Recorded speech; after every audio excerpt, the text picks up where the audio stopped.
It's my goal to keep this channel a politics-free zone, not to avoid politics, but to keep it in its place. We've got a lot of politics going on these days. So that said, we've been having a major lesson in civics lately, so let's check that out. Greetings, Earthlings. I'm Dr. Will, and welcome to Dr. Will Presents. Generally speaking, presidential elections in the United States have proceeded fairly orderly given our tumultuous past. But in 2000, all the hanging chads broke loose and we had all kinds of challenges and things like that go on. Now we've got additional situations arising that is pretty much revealing all of the hitherto unknown and unsuspected nuances of the process. So I'd like to take a look at those process questions so we can all understand that better. If you like content like this, go ahead and hit the subscribe button below and the bell, and then you'll be notified. The bell, I guess, is what makes it gets you notified when there's new content published.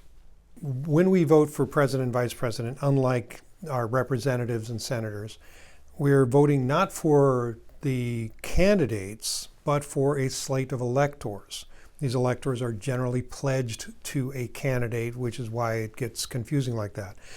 The media has turned the election process into a horse race, which is something that they can report well because they generally don't report things very well, and especially things that have any kind of complexity. The process for electing a president, vice president in the United States has some complexity. And it's built into the Constitution because the Founding Fathers did not want to have the direct election of a president. They felt that that would lead to the possibility of tyranny, and that's so. When we vote for a slate of electors, and then that group of electors convenes in Washington, and then they vote for the president and vice president of the United States. Those votes have to be counted, and the counting is what's going to happen tomorrow. I'm recording this this is January 5th. January 6th is when there's a joint session of Congress where they will count the votes from the Electoral College.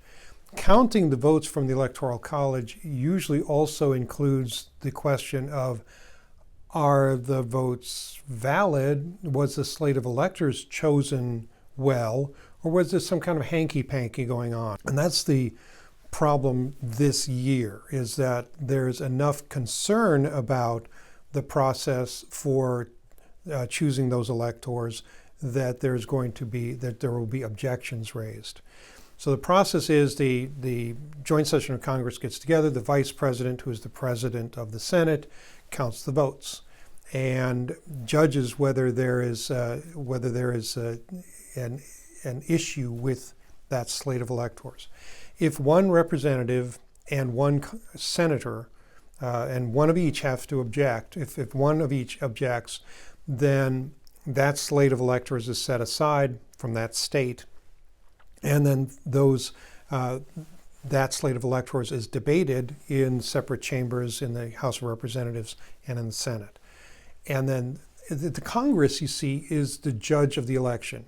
One of the things that I think the courts have been avoiding is the courts look at this and the courts say, well, the new Congress is the judge of this election. So they leave that to the new Congress to judge. So that's what's happening right now, or what will be happening tomorrow. So the Electoral College gets together, they voted, the Senate and House of Representatives get together in joint session. If there's objections raised, now there were objections raised in 2000, 2004, and 2016 by representatives, but no senator also objected. So if there's not one of each chamber objecting, then the slate of electors is accepted.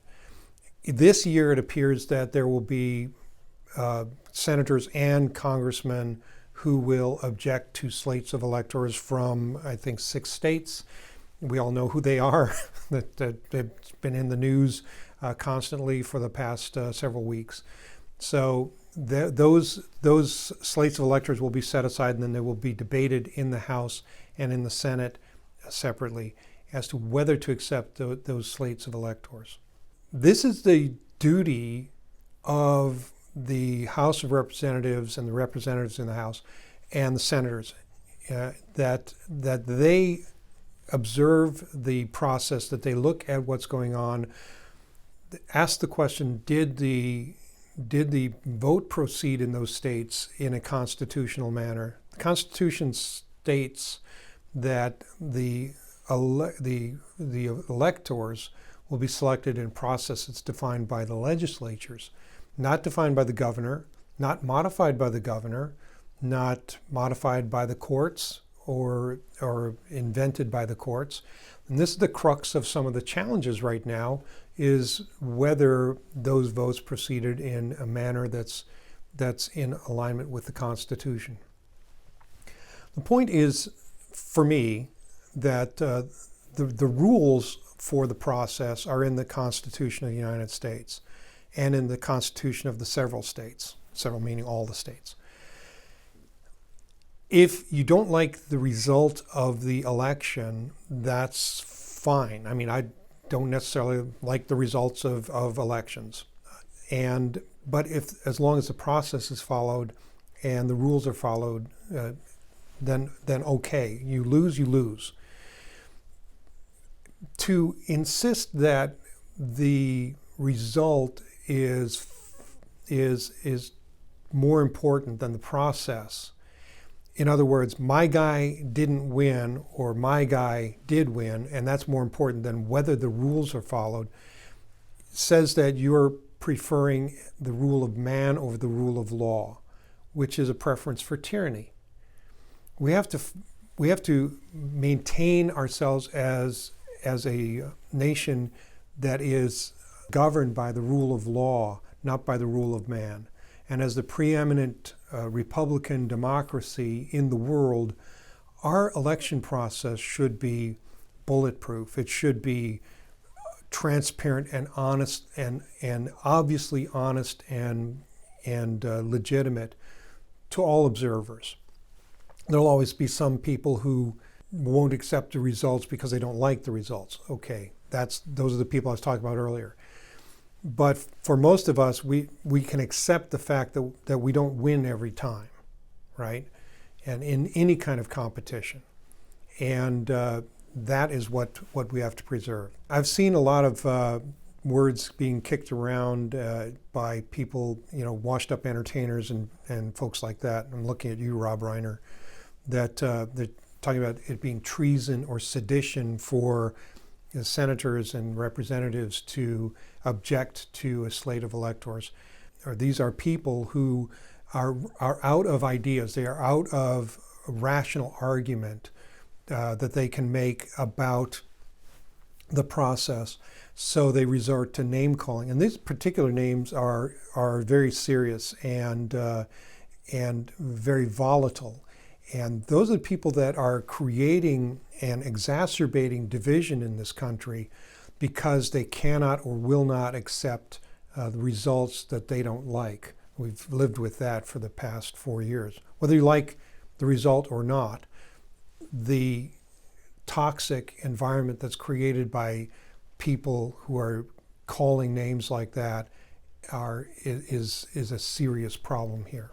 Every single American should want an honest and valid election. Part of the problem is, and I'm going to talk about this in a future vlog and probably several future vlogs, we have seen the erosion, and that is not a sufficiently violent and energetic word that I want, so I'll find a better word, but an erosion of trust in this country. People don't trust, large bodies of people do not trust the media, they do not trust the government, they do not trust academia, they do not trust the mainline religions anymore. Largely, they don't trust their fellow citizens, especially ones that are on the opposite side of the I call it the aisle, but in members of different political parties than they are members of. We have got to fix that. We have to learn how to have a civil discourse again in this country. And it's going to be important for us to find people who can promote civil discourse in this country. Remember that the conversation is always more interesting than a monologue, so please put your comments below or send them to me, and I'll be happy to respond to them. I've got some stacked up from last year, and we'll be getting to those questions and comments in future vlogs. I plan to vlog every Tuesday going forward, so it's VET year 2021 for me, the vet year 2021. So I'll vlog every Tuesday and not take a long hiatus like I did in 2020. So with that said, that's it for me, for you for now.